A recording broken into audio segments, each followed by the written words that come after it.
One thing we can all agree on, Payton Thorne needs a good bye week.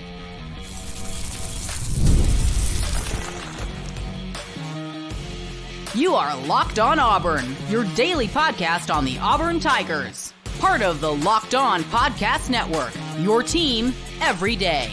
Yes, welcome on into Locked On Auburn, your daily Auburn Tigers podcast. I'm your host, Zac Blackerby, and thank you so much for making Locked On Auburn your first listen every single day. We're switching things up this week. We're dapping it up on a Tuesday. Montgomery radio legend, the Darrell Dapprich, hanging out with us. If you tuned in, wanted to hear Charlie Tuesday, Kyle, Charlie 5 was on the show yesterday, so be sure to check that one out as well. It's obviously the bye week, Darrell, and you and I were chatting before we recorded this of like, okay, there are several guys that quote unquote need to win the bye week on Auburn's roster. And the list you sent me was the headliner. And to me, it's the most important guy that needs to win this bye week. Absolutely.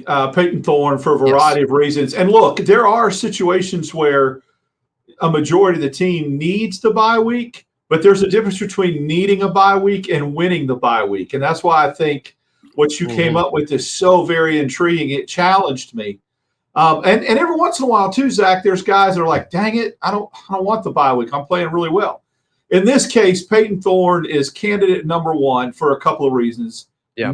First of all, let's be honest, and you can divulge, he is extremely beat up physically. He's played through some injuries.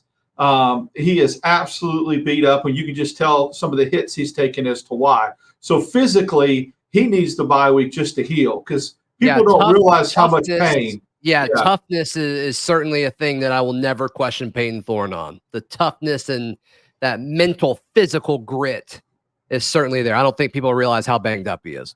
Big time. So that's the first thing. Second of all, the mental reset, which you just said, is so needed to step back, take a little break from the physicality and the game planning and just the overwhelming toxic, the things that enter your brain, just all the overwhelming thoughts and things that you have to do to prepare for a football game.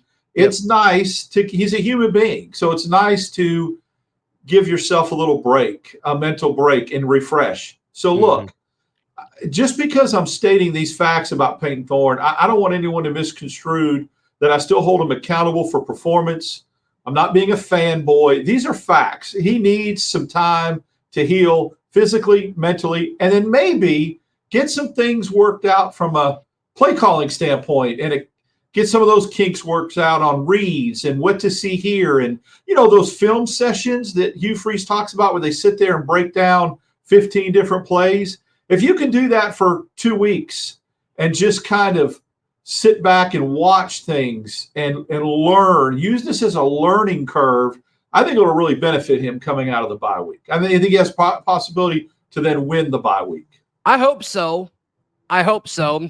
My only pushback with this, and I agree with you, like Payton Thorne needs to win the bye week more than any other player on the roster. If Hugh Freeze is rolling with Payton Thorne for the remainder of the season as QB1, you've got to make sure that he is ready to perform. And look, I don't think Payton has been bad against Oklahoma and against Georgia. I mean, he wasn't perfect, but there was a lot of issues on this team outside of just quarterback play. And so I don't know, he's better now than he was a few weeks ago. Granted, that bar was way lower than we ever thought that it would be, but it does seem like they fixed the turnovers as far as throwing picks and fumbles to some extent. I mean, if you could take care of the football against Georgia, I think you could take care of the football against Missouri and Kentucky. And, we'll see what happens with Vanderbilt. They've done a good job of forcing turnovers, especially against Alabama last week. But I just want Payton Thorne to get some semblance of confidence. I don't know if you can do that in a bye week, Darrell. I don't know. But not getting beat up for a span of 2 weeks, that's probably got to help a little bit. Well, somebody that was one of his biggest detractors texted me earlier in a group text and said, you'd have to be, dishonest if you wouldn't say that Payton Thorne hasn't improved since the Cal game. He has. Now, maybe it's not a big enough leap to win games that you feel like you should win, but let's be honest that he has improved how he's played since he got benched. And we said that needed to be a byproduct of his benching, not only to get Hank Brown some experience against New Mexico, but maybe it would be good for him to step back and just watch. I think he's played better since he's come back in. I think he could have had another touchdown. I think he could have had another touchdown pass Saturday that he put right in between somebody's chest and it got dropped. Yeah, I think he could have had Simmons. Yeah, I think he could have had 20 or 30 more yards rushing on a play if there's a block. So far from perfect, but we'd be fooling ourselves to say he hadn't at least improved. And he has. And maybe this bye week propels some more improvement. Yeah, and it's like, is he good enough? I don't know. I mean, nobody really expected Auburn to go into Georgia and say, hey, like, Payton Thorne's going to sling it all over the yard. I didn't expect that. I think if you expected that, your expectations weren't properly set, which has been a problem. No question about it. But I do think with what Missouri showed against Texas A&M, if they do pivot their mindset and choose to run the football more against the Missouri defense that struggled to stop the run, maybe that opens some things up. And then obviously a guy that I think can help Payton Thorne moving forward, a guy that I want to win the bye week is Cam Coleman. Started off the season red hot, kind of got banged up a little bit, missed some time, and hasn't really looked the same since. I mean, he's got the pop, he's got the ability to separate, but he hasn't put it all together yet. At times you can see the flashes, but at other times he does look like a freshman. Can a week of saying, hey, let's slow down, let's pause, let's take a deep breath, you're doing fine, but let's work on getting you back on schedule as far as what your development needs to be as this star freshman wide receiver. I think the timing of this bye week could be good for Cam Coleman, which means it's good for Payton Thorne. You know, we don't know to the extent he looks healthy. He's healthy enough. He's deemed healthy enough to play, but we know Cam Coleman had a shoulder injury. And a shoulder injury for a wide receiver is very difficult. How well did that shoulder injury heal in the last 2 or 3 weeks? We don't know. So maybe this is an example of him also needing another week to get that shoulder 100% healthy and, could show some extension. I feel like it's inevitable. I feel like it's coming, and it's just about to happen where he is going to have one of those games where he just absolutely explodes onto the scene. Yeah. And again, I want to give him the benefit of the doubt until proven otherwise, that maybe he's good enough to play, but is he 100%? And shoulders are difficult when you're trying to extend, like I said, and make catches. We may know better coming out of the bye week. Absolutely. Yeah. And so, I mean, just giving him some time, I do think could help Cam Coleman. Because, I mean, it's kind of wild. Like, you look at the production between him and Malcolm Simmons, and it's pretty close. And I would not have taken that going into the season. Thankfully, KLS has kind of been that number one receiver. We were wondering if it would be him or Cam Coleman. Now, like, look, you're going to the bye week. Cam Coleman doesn't have to be your number one wide receiver. He hasn't been really at any point this season. Can they settle in and figure out what to do and how to handle him moving forward? I think that'll be important. Such a valuable point, because at some point people are going to shift and say this KLS thing isn't going away, and defensive coordinators are going to start doubling him to take him away. And when that happens, that's when I feel like Cam Coleman's set to explode. Yeah, so we'll see. We'll certainly see what happens with that. So, yeah, 2 guys that we think need to win the bye week, Payton Thorne and Cam Coleman. It's time for the defense to get young. Specifically the defensive back room. We give you more names in just a moment right here on Locked On Auburn. Today's show is brought to you by our friends at Roy. Roy stands for Return on You. It's time for our Roy Player of the Week. Darrell, who should Auburn's Roy Player of the Week be? Keldrick Falk. Yeah, I mean, 2 sacks all over the place, harassing Beck, tracking down running backs. He really stood out to me last Saturday.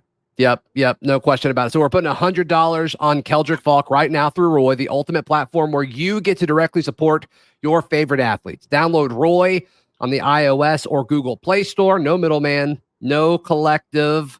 You get to decide the money, where exactly your money goes. So be sure to check that out. It's as easy as a few clicks. Roy, support the players and change the game.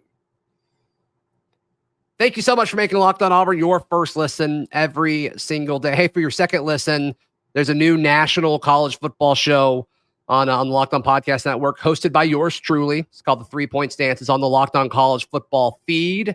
So be sure to check that out. Just search Locked On College Football wherever you get your podcast, or on YouTube. You'll see The 3 Point Stance on that feed. Darrell, the defensive back room, really the whole defense needs to get younger, I think, as far as playing time. But we'll start on the back end here. Caleb Harris is a guy that when he is on the field, you notice him because he's going to find a way to impact the play and get close to the football. I can't get enough of watching this kid. He's only getting better every game. He got recognized by On3 as a midseason All-American freshman, which is high marks. And remember, I wonder how many 3-stars are on that list. Exactly. And he was the lowest rated player in Auburn's recruiting class, and he was late into the class. But man, you and I, from the time we saw him at practice, could not take our eyes off of him. And he is really, really coming into his own. And I think now this is a kid where I'll push back a little on you that may be like, dang it, why are we taking next week off? I'm clicking, I'm healthy, I'm gaining confidence every week. I just want to get out there and play. This is an example that you don't want to see any growth stunted, but I think it'll just be good for him from a standpoint of still learning, still going through some stuff through practice, and then itching and just antsy to get back on the field. And I think in the situation of Caleb Harris winning a bye week, it's more of the coaching staff preparing him mentally for a larger workload of snaps when they go to Missouri and go to Lexington. To me, I don't think it's necessarily about, how do we keep momentum going? Sure, that's important. But I think the bigger thing for Caleb Harris is, okay, hey, like, we're just going to throw more stuff at you, see if you can mentally and emotionally handle it. And if that's the case, he's going to be ready for a larger workload going on the road for these next two games. That to me is my thought process on it. The freshman wall is real. When people talk about that, and when they hit that wall, and it's not used to playing these many games at this high of a level, and so that'll help. You're right, preparing him for the workload that he is going to have, which should be heavy the rest of the year. I hope so. You got a defensive back that can that you hope wins the bye week. Similar to Payton Thorne, I think Kayan Lee just needs a reset. I think he needs a reset mentally. I think he needs to be reminded of who he is and what he is and how important he is to this Auburn defensive backfield. And I think he just needs to get a refresher, watch film.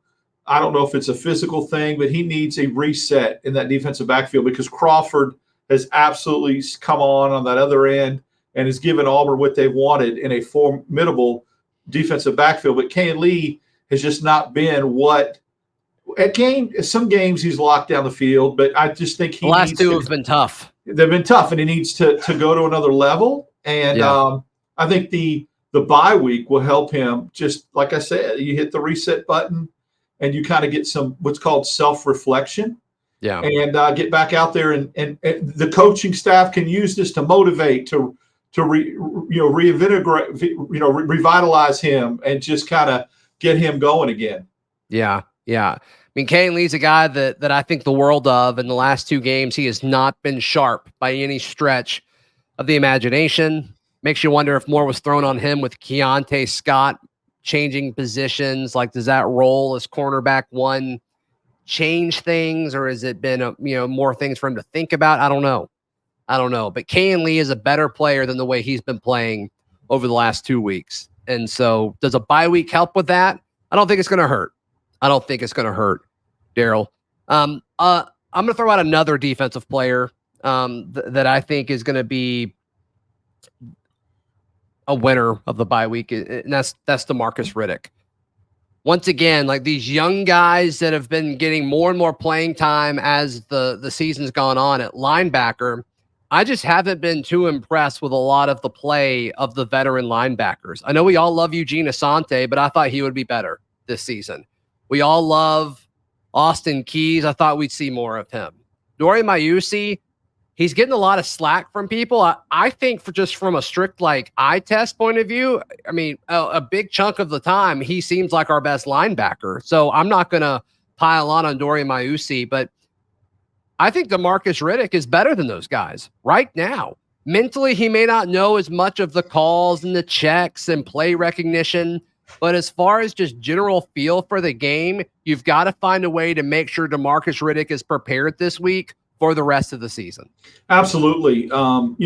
You're facing a couple of quarterbacks in Missouri's and Kentucky's quarterbacks that, albeit could be dangerous throwing the ball, are not these mobile cats that Auburn's been seeing, up until this point. These dual threat guys, Beck's not, but the other guys could hurt you outside the pocket.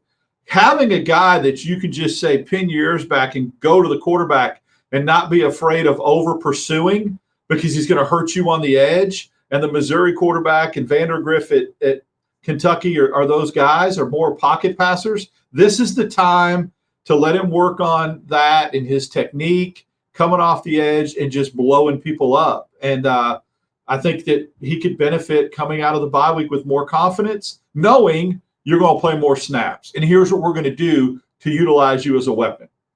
Yeah, they've got to figure that out. He's too good at this point. And you never want to bail on the season because I still think a lot of these upcoming games are very winnable for Auburn. I think Auburn can win at Missouri. I think Auburn can win at Kentucky. I think Auburn can beat Vandy at home. I think you beat ULM. I really think all those things are possible. Do you win all of them? I don't know. But individually, I think you can win all of those games. To me, you got to balance the fact of you got to prepare for the future too. And Demarcus Riddick can help you win games this year, and he can help you win games in the future. That's the important thing, is you're not necessarily bailing on the present season. If you're playing a kid like Demarcus Riddick, he may be actually helping you be better at that position. So it's a win-win. You're helping prepare for the future, and you might be upgrading in the here and now too. Yeah, so you got to figure out a way to use Demarcus Riddick. They've put him at the edge a good bit, but they've put him at a lot of places. They keep him in the box as well at linebacker. So just finding ways to put Demarcus Riddick on the field. I don't care who snaps you have to take away. You've got to put Demarcus Riddick on the field. You've got another front seven defender that you've sent me the name, and I'm actually intrigued to hear your argument on why he's on this list of players that need to win the bye week. Right now, Dap has got Payton Thorne and Kayan Lee. I've got my list of Caleb Harris, Demarcus Riddick, and Cam Coleman. More players that need to win the bye week for the Auburn Tigers. That's coming up. Today's show is brought to you by our friends at FanDuel. FanDuel is America's #1 sports book. Darrell, can you imagine wagering anywhere than with our friends at FanDuel? Give you so much incentive to do it there and not go elsewhere. Yeah, when you get a hunch in the middle of the game, you can check out the latest stats and view live play-by-play and so much more, all on the same page where you place your bets. So you can get started with $200 in bonus bets guaranteed when you place that first $5 bet. That's all at FanDuel.com. And of course, that is America's #1 sports book. Thank you so much to FanDuel for being the official sports betting partner of the Locked On Podcast Network. Final few minutes, Darrell. You've got a front seven defender or defensive lineman that you've got down as a guy who needs to win the bye week for the Auburn Tigers, and I'm really intrigued to hear your argument here.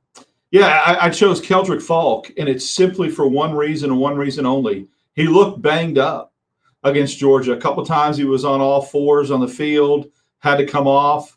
I just think it's solely based upon getting him healthy, and when that happens, he is going to have a monster second half of the season. And I think the only thing keeping him from being an all-SEC performer with the way he could finish his second half is injuries. And the way to stay on the field is to get healthy and heal those up. I'm not speculating. He looked banged up. I mean, he was on all fours a couple of times where it looked like he was injured. So I'm saying he can win the bye week by getting in the tub, getting in the whirlpool, getting healthy, because that will set him up. That's the only thing stopping him from having one of the best defensive line performances Auburn's had in a while in the second half, is just being healthy, and he'll absolutely take off. Yeah, he was incredible against Georgia. We need him. There's no question about it. Hey, another guy, Malik Blockton, I think is a younger guy who could win the bye week, and that's my list. What do all these guys have in common? Caleb Harris, Demarcus Riddick, Cam Coleman, and Malik Blockton. All true freshmen. All freshmen. Play them. Get young, get the reps in, get the experience in. The guys are worthy of the snaps. Absolutely. Blockton, another guy that made that midseason on 3 All-American freshman team. And boy, I'm happy for him and excited and much needed. He has stepped in. When Auburn went out and got a bunch of defensive line transfers, you do that for a reason because you don't feel like you have what you need. And Blockton has absolutely stepped up and said, I'm here, and he's only going to get better. And you're right. He's a guy that probably, like Harris, they're going to say, get ready to play a lot more significant snaps in the second half. Yep. You got one more? I do. It's not a player. It's a collective. It's a collective, the coaching staff. Auburn's coaching staff, more than anybody else in the country, I think right now, needs a bye week. They need to self-evaluate. They need to spend time together. They need to have some positivity and some non-toxic things happen. Okay. And just build on some things. And more than anything else, they need to look at where they are in this season and why they are. And all the things that have happened that have made this team a 2-4 team. And it's a variety and a litany of reasons. Go back to the drawing board. See what you can fix. I know people may say 6 games in, it's too late. A lot of teams have a lot of coaches reevaluate themselves and schemes and game plans and personnel after their first bye week and come out after the bye week and have a nice season. Auburn needs that. They need to figure out why they can't get off the field on 3rd down. They need to figure out why 4th and 1s are getting blown up. And, there are certain things they can control and certain things they can't control. As a coaching staff, look inward and say, what can I do to make a difference that I can impact, that I can control, and get that fixed? And I think a bye week's a perfect time to do that. Plus, get a reset as well. Get a little refresher there. So I talked about this with Brad Law, and I don't know if it was on the bonus episode of Locked on Auburn yesterday when Brad came on, or if it was on Village Vice, which is on the Barnes YouTube page. But I made the following statement, and I want to hear your response to this. Brad agreed, for what it's worth.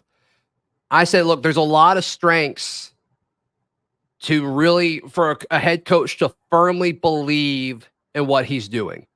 There's a lot of strengths to that. I don't think Hugh Freeze is the kind of coach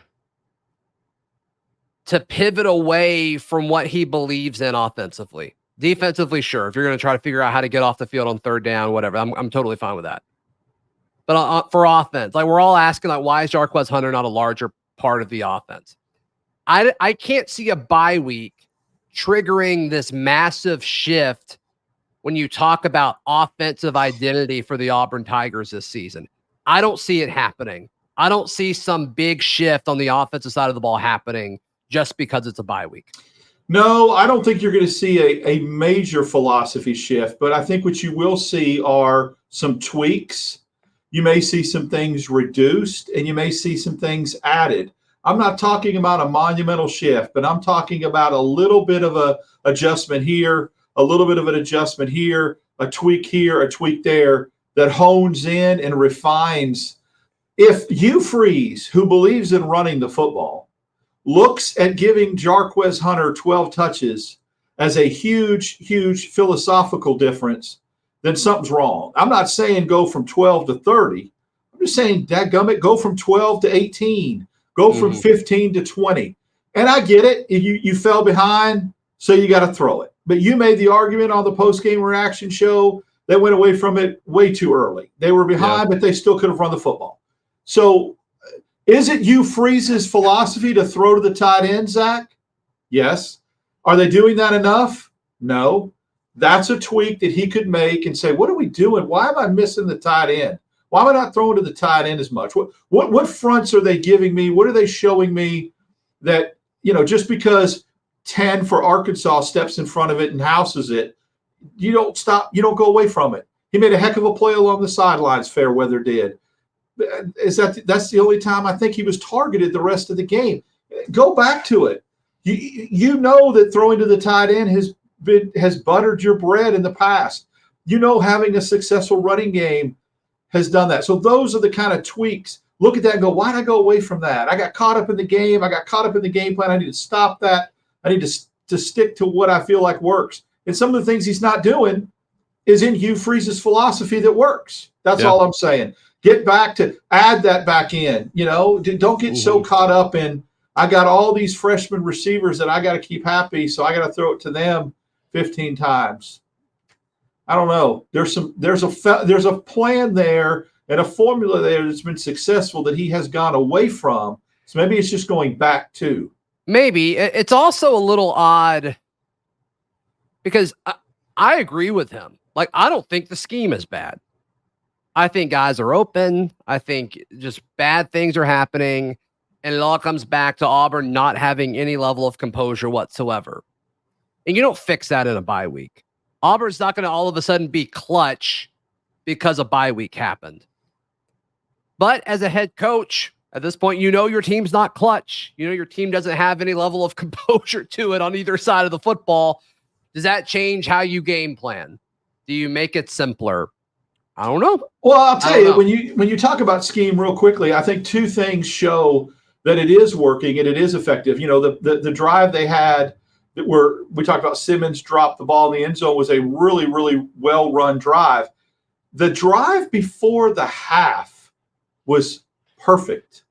He's not getting enough credit for how he got into field goal range in 40-something seconds. Now, it was aided by a face mask penalty on Cobb. And at the end of the day, Magoo, that field goal's in his range. He gets it blocked because you got to kick it lower. But it was a really nice precision work of art to get to that position quickly. I mean, 5 seconds left, they get a 9-yard completion and get 1 second left on the clock. The execution there, the clock management was good. And so that tells me sometimes that, the scheme can work. They never finish it though. As a team, they just never finish it.